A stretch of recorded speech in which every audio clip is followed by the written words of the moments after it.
And without further ado, we will kick off. So today we are joined by Maria del Carmen Barrera Chamorro, who is the president of the Spanish Economic and Social Council and is vice president of the EESC Workers Group. And today, Maria will be presenting the European and Economic Social Committee, the EESC, their opinion on working time, the efficiency of the economy, and the well-being of workers.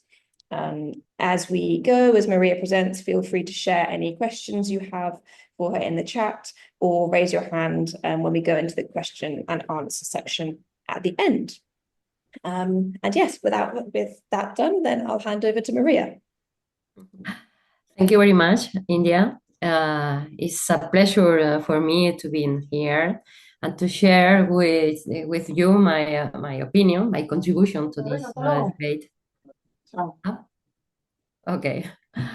I'm pleased to present to you our analysis on reduction of working time and its impact on the economy and the welfare of workers in the European Union. This report was drawn up by the EESC Session for Employment, Social Affairs and Citizenship at the request of the Polish Presidency of the Council. The debate on shorter working hours is not new, but it has gained prominence due to the development and in the digitalization and automation of work. Working time is one of the aspects of the employment relationship that has the greatest impact on people's quality of life and is key to the efficient organization of economic activity in companies. Appropriate working time arrangements can make companies more sustainable and improve their productivity. In this presentation, we will analyze the benefits of reduced working time, explore international case, and discuss the challenge and recommendation for implementing this measure in Europe.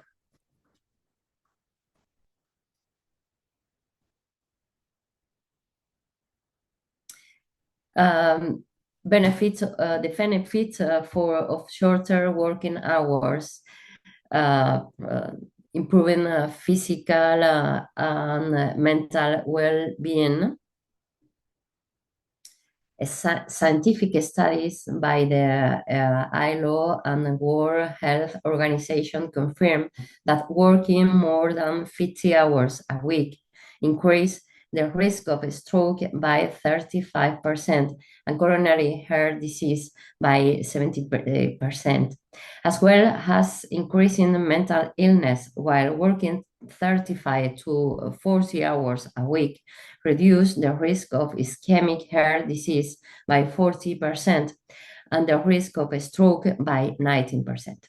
A better distribution of working time helps to reduce anxiety levels, improve sleep quality, and reduce work-related fatigue, resulting in lower rates of absenteeism and less stress-related illness. Workers with shorter working hours show higher level of satisfaction and well-being, which has a positive impact on motivation and overall performance. That increase productivity. Eurostat data show that countries with shorter working week have higher productivity levels. Countries such as Netherlands and Germany, where working hours are shorter, have some of the highest productivity levels in Europe. Concentrating the working day into fewer days or reducing weekly hours led to greater concentration, fewer errors, and an increase in the quality of work. Employees with shorter working hours show greater commitment and creativity, which drive innovation and efficiency in companies. That's also reconciliate of work and family life. Flexible working hours that take into account the needs of workers and different stages of life improve work-life balance, reducing the stress associated with lack of free time. It enables professional training and further training to meet the challenge of the dual ecological and digital transition, facilitate a more gradual transition to retirement for those who would otherwise have to leave the labor market altogether. Absenteeism decreased significantly in companies that have implemented a reduction in working time, as employees are better able to manage their personal and professional responsibilities. People with family responsibilities find in this measure an effective solution to improve their quality of life without affecting their professional performance. It enables the integration of women into the labor market, contributing to equality, which is related to the Sustainable Development Goals, Goal 5, Target 5.4. A better work-life balance leads to more engaged employees with a lower risk of burnout and more positive attitude towards their work environment. There is also a positive economic impact. Shorter working hours have proved to be an effective strategy for retaining talent and reducing turnover, key success factor for many companies. Companies that have adopted this model have experienced an increase in employee satisfaction and engagement, resulting in an improved working environment and greater loyalty to the organization. More free time has a positive impact on sectors such as tourism, culture, and leisure, boosting consumption and contributing to economic growth.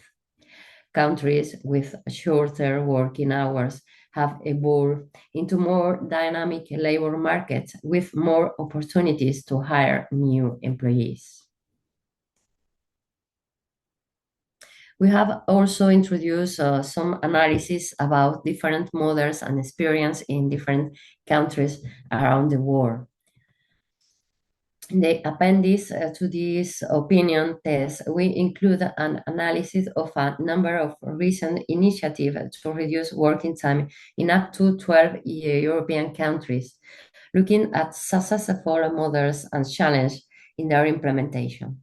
These experiences have been instrumental in assessing the real impact of working time reduction on productivity, workers' well-being, and the economy in general. Some of the most representative cases are presented below. Between in Iceland, in Iceland, between 2015 and 2019, the country carried out a pilot program to reduce working hours to 35 or 36 hours per week with no reduction in wage. The results were very positive, improved mental health, increased efficiency, and reduced work fatigue. Currently, 86% of Icelandic workers have access to this model. This case has served as a reference for other European countries, demonstrating that the reduction of working hours is a viable and beneficial measure. Germany is always so representative because it's the industrial case, do you know? The model is 118, 80 and 100 program with 100 of salary, 80 of hours, and 100 of productivity. Participating companies report increased team morale, greater innovation, and better time management. 73% of the companies that participate in the pilot have adopted the measure on a permanent basis. Germany is considering extending this model to other industrial and technological sectors. Also, we have Portugal, which in 2023, 41 companies participate in a pilot program with a 32 to 36-hour work week. As a result, we can find reduce stress, improve mental health, and increase work performance. This model has been welcomed by unions and employers, has a key strategy to attract and retain talent in a highly competitive market. We have also the case of France, where 50 companies introduced a 32-hour working week with no reduction in wage. Improvement in work-life balance were observed, as well as increased employee satisfaction. The French government is evaluating the possible extension of the model on a national scale, opening negotiations with trade unions and employers. We have also our case, the Spanish case, where companies such as Software del Sol and Desigual, very big fashion company, have successfully implemented the 4-day working week. The government is promoting a pilot scheme in SME companies with financial support to assess their impact on productivity and competitiveness. In the public sector, some municipalities have tested this model with encouraging results, highlighting a better work-life balance and lower absenteeism. Is, for example, the case of Valencia. And the most important, in our opinion, is United Kingdom for mostly for the influence. In a survey of 61 companies, the 92% decide to keep the 4-day week after seeing its benefits. There was an increase in productivity, improvement in employee well-being, and a reduction in absenteeism. This program has been one of the most influential worldwide and has served as a model for future initiatives in other countries. Eurofund also has made another pilot project, very important for us, in collaboration with the European Commission, developing the pilot project Less Hours, More Wellbeing, paving the way for a new working time regime in the European Union. This study aims to analyze best practice in working time reduction and their impact on productivity, job satisfaction, and work organization in Europe. Launched in 2023 with a duration of 4 years and a large budget. It consists of several phases, and now we are in the second year. The sectoral and company-based nature of most of this experience has allowed such practice to be promoted through collective bargaining, making the social partners the key actors in promoting measures that reach as many sectors and companies as possible. However, it should be borne in mind that social partners do not have the same capacity in all countries and in all sectors, so the European Union and member states need to create the right conditions in the form of incentive or legislation such Spain is made. Challenge and recommendations. Okay, all is positive, of course, but the challenge is very, very obvious, in my opinion. Although the benefits of reduced working time have been amply demonstrated in various studies and international experience, its implementations face a number of challenges that need to be managed with precision and appropriate strategies. Some companies, okay. We have the most important, sorry, a little mistake with a slide. The most important, in my opinion, is the business resistance. Some companies, especially in highly competitive sectors, fear that reducing hours will affect their profitability and competitiveness. However, studies by Eurostat and the ILO have shown that effective working time management can compensate for reduced working time without having a negative impact on productivity.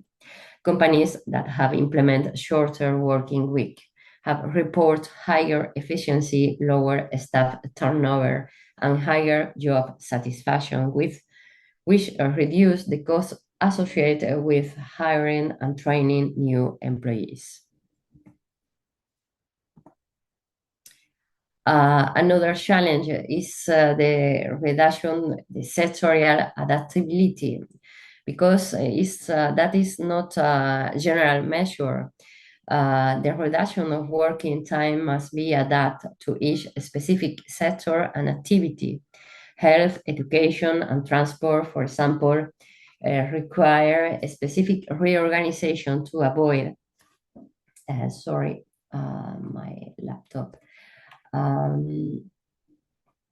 to avoid, one moment, okay, yeah, staff shortage, to avoid staff shortage and ensure coverage of essential service. Redeployment of working time must be adapted through collective sectorial and company bargaining and with improvement in human resource planning.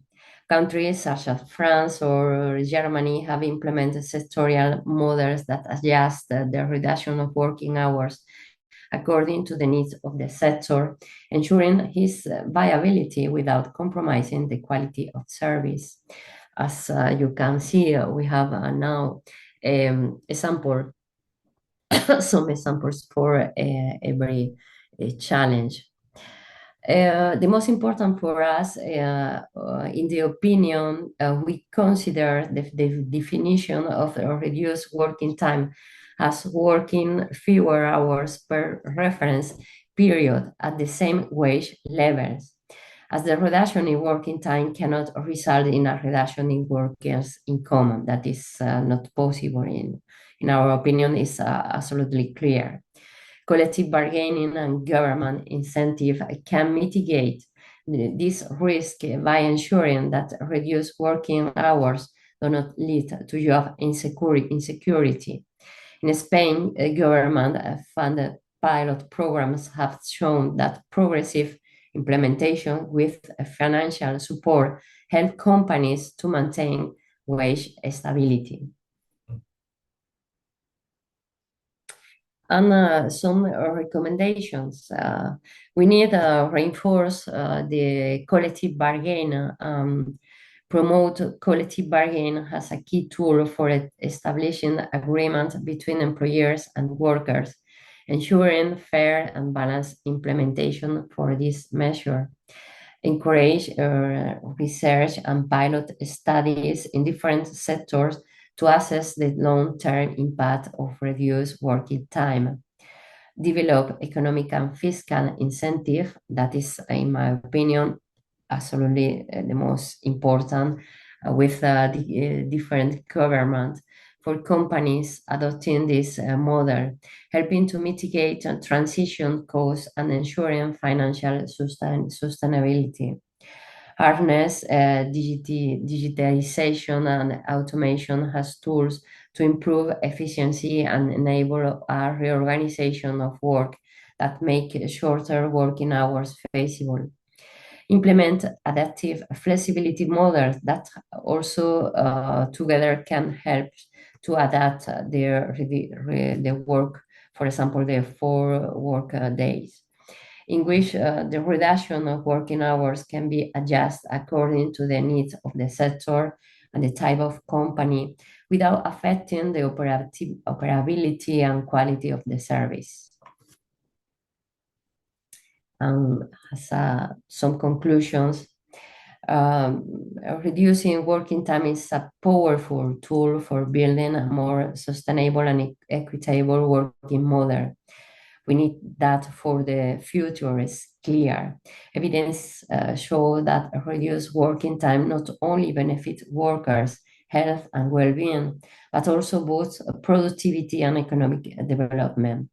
Models implemented in countries such as Iceland, Germany, France, Spain, and UK have confirmed that it's possible to reduce working hours without affecting the competitiveness of companies.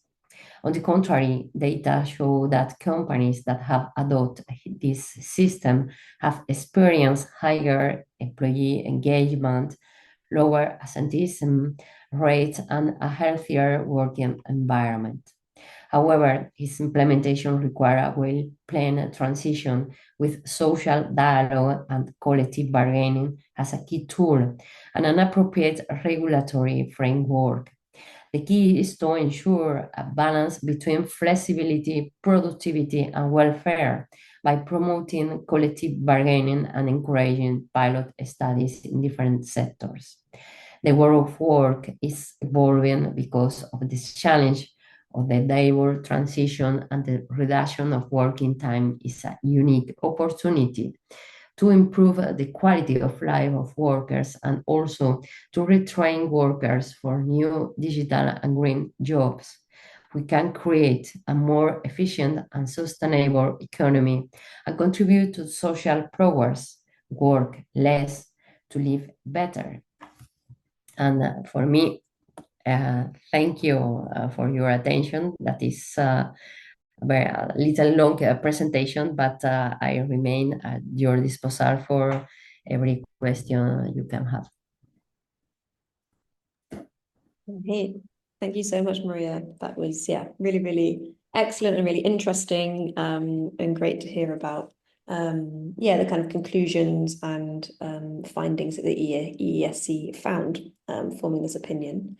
If anyone has any questions, please feel free to either put them in the chat or to raise your hand. And otherwise, while people are pondering, then I might kick off and take chair's privilege to ask my own questions. Maria, I suppose I have a question, not knowing much about the background of the EESC and the kind of different elements of work that you do beyond having had conversations with yourself and others. Could you talk a bit about what the purpose is of an EESC opinion and kind of what impact or effects it can have within kind of European institutions or otherwise? With this opinion, do you know, after the follow-up, okay. After the plenary adopted this opinion last month, I presented this opinion in a high-level event in Poland, organized by the Polish presidency, who they are very interested in this issue. And also I spoke with my ministry, my labor ministry in Spain, in order to take a look to the possibility to reach some conclusions in the next formal ISCO. Do you know the meeting for the Minister of Employment, European Minister of Employment, which will take place in June. After that, also, I will present this opinion in the Parliament, where the pilot project of Eurofound was raised. Is there where with our contribution is clear, but we push the progressive group in the Parliament in order to boost this kind of pilot project, which Eurofound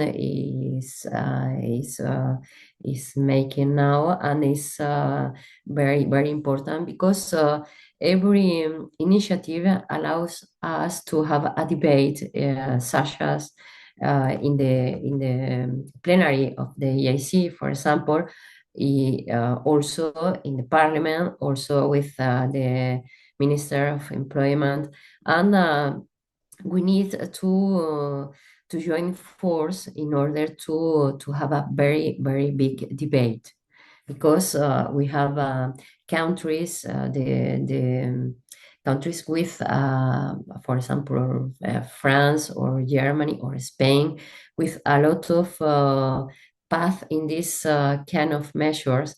But in the opposite, we have another countries like as Romania, uh, Hungary,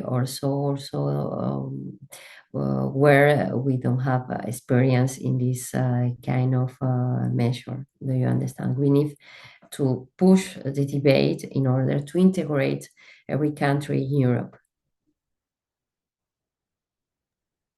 Thank you. Super Thank you interesting. to you. Sophia? Hi, good morning. Good morning. Thank you so much, Maria, for your presentation. I was wondering, as you are the president of Spanish Economic and Social Council, I was wondering if you can share a little about the role of the Spanish Economic and Social Council in leading the debate on the 4-day week in Spain. Okay, but a little mistake. I was the president.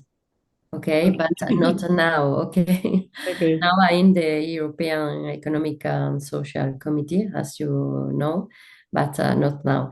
Yes, the Spanish Council was engaged also because in Spain we have made agreement in the social dialogue with the social partners for with the tripartite agreement with the government also in order to reduce the working time between 40 hours per week to 37 and a half hours per week. Okay. And the Economic and Social Spanish Committee has made an opinion in this, a very positive opinion, considering this future law for the Spanish workers and companies has a very, very positive measure.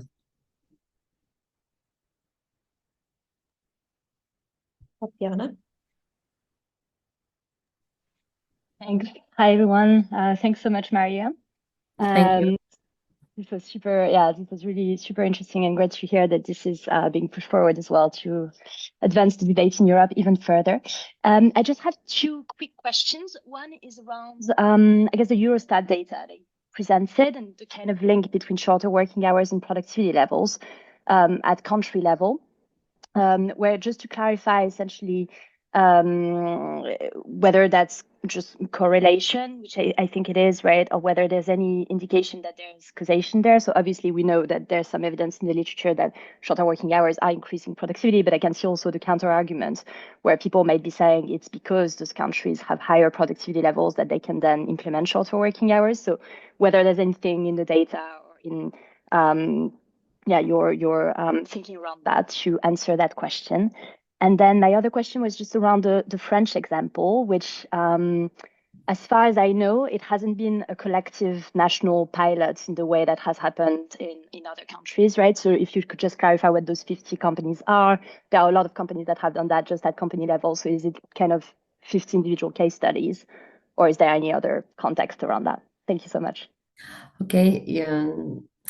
For the first question, we take the link between these countries, but as you ask for the counter argument, we have Greece, which is the country with a slow productivity rate, and in the contrary, they made a law in order to increase the working the working time per week. You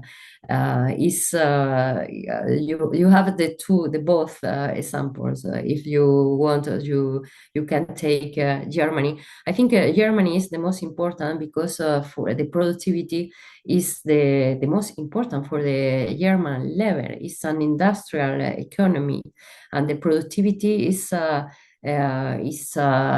deeply take into account for all in this country. But if you take a look in Germany, in average, the working hours is in 34, without a pilot or a reduction of working time. The average is 34. The problem is in Germany is about satisfaction of workers because our recent study shows that even with 34 hours per week, workers was not satisfied with the work condition. Is because of that companies and German government take into account this kind of pilot projects in order to improve work satisfaction. And for the other question, that was the French case, that is a very different case because France was the country where the reduction of the working time was the first because the French law for 35 hours per week have I think more than 20 years. I think. But in the reality, in the average, the working hours in average is more than 40 hours in the country. We are facing a different case. Is not only about the satisfaction, is a case where government made a law without a social dialogue. And it's a clear case where we need some measures for implement this reduction of working time, as I showed in my presentation. It's really important to reach agreement in order to adapt this measure to sectors, companies, and each reality, different reality. And in France, they adopt the law without social dialogue, without measures to adapt. And the result is now we have a very high average in the working time. Thank you. Thank you to you. I have another question. No one else wants to come in before that. Right, I suppose I'm quite interested in the process that was had to be followed to reach the kind of final opinion. I suppose, so what did the process look like in terms of having the social dialogue and consultation with different partners? And was there any disagreement? Was there any kind of challenges around reconciling the different parties and different social groups' interests? Yes, that is difficult. It's because of that in the recommendation, I say we need a legal framework, incentive from the government, because we know the resistance of companies is very, very important now. It's not quick. It's a develop. It's the future of work, and capital companies are very conservative in this the kind of approach. But now the labor market is changing. The dual transition is transforming our realities for companies, workers, and so on. And we need legal and government support beforehand, in my opinion. The first step is like in Spain, we have a rich and social dialogue agreement. Not companies are inside. The social agreement is with government. Not companies have signed this agreement. But after, when we will have the law, we can, with the law in hand, have a support in order to reach agreement for reduce as in sector companies or so on. So the different working time or sectorial or etc. And for me, is the normal path for this successful measure, because the opposite is the French case. government made the law, but without social dialogue or agreements, finally it's impossible to implement the law. We need both realities. And also, in my opinion, fiscal or economic incentive for companies that can help absolutely for the companies is clear. It's interesting for companies. Okay, thank you. Thank you. Philip?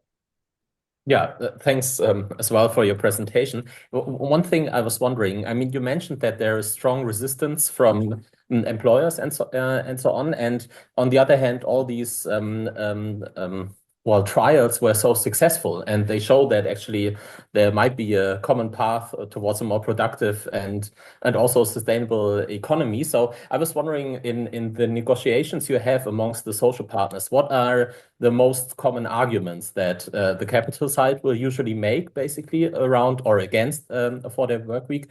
And also, do you see whether there is a split? So are there some industries that are more open to it and other industries that are less open to it? So are there like tensions within the employer associations, or are they more of a unified bloc in your perception?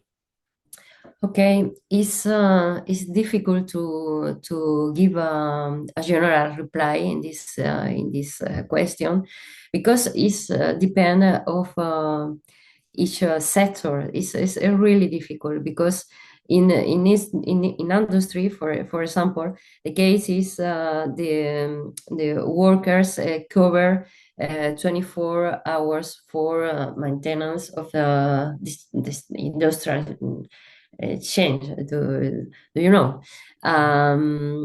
Is difficult, because I think the negotiation is the less general better.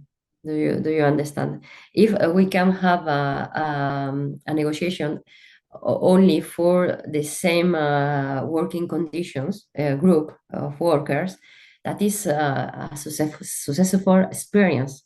The problem is when we try to integrate in only one negotiation different categories of worker, different work, or different part of the company. Do you understand?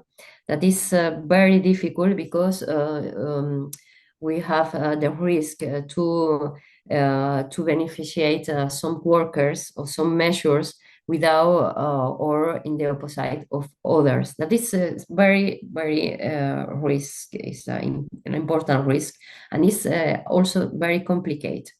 In my opinion, we should make firstly the law, a general law, in order to have enough guarantee to attack or to promote the negotiation in the sector on the company. Okay, after that we should promote the process of bargaining, and I think we should take we should promote different part of different process in the different part of company. Do you understand? After that, in the agreement, in the general collective agreement for the company, we can integrate each part for each category of worker or service or different work in the company. That is my advice in this situation, because I know I was noticed about different case where exactly occurs that some workers was beneficiate with this kind of negotiation, and others considering most difficult to adapt, or with the conditions special difficult conditions or difficult job in the company, was not beneficiate for this kind of measure. And as trade unionists, is my case, we need to ensure the measure for the general, for every worker in the company. In my opinion, the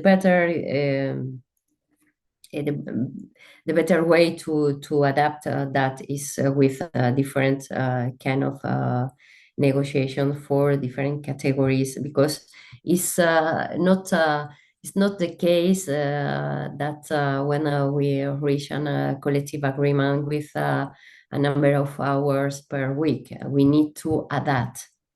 The word adapt is real in this case. It's not only we work 32 hours per week. That doesn't work like this.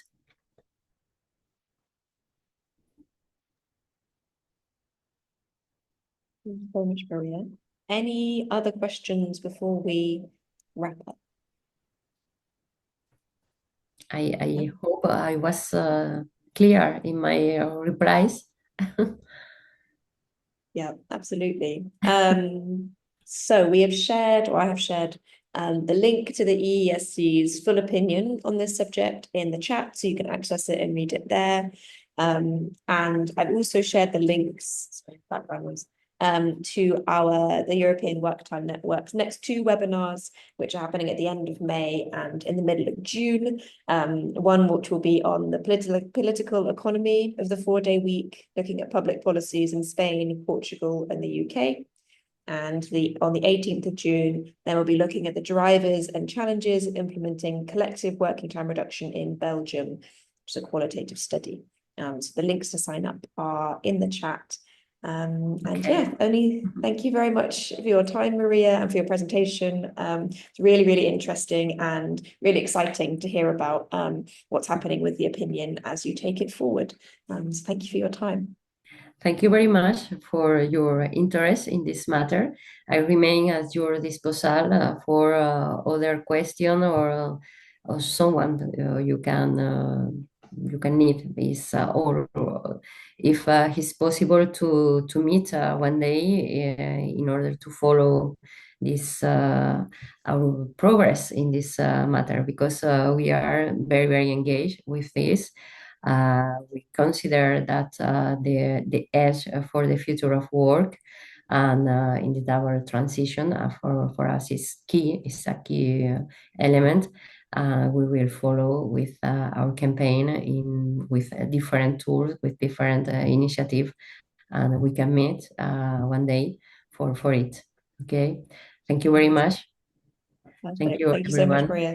Thank you all. Have a nice good day. afternoon. Good Thank you for the afternoon, sunshine, Maria. everyone. Bye. Bye. Thank you. Bye.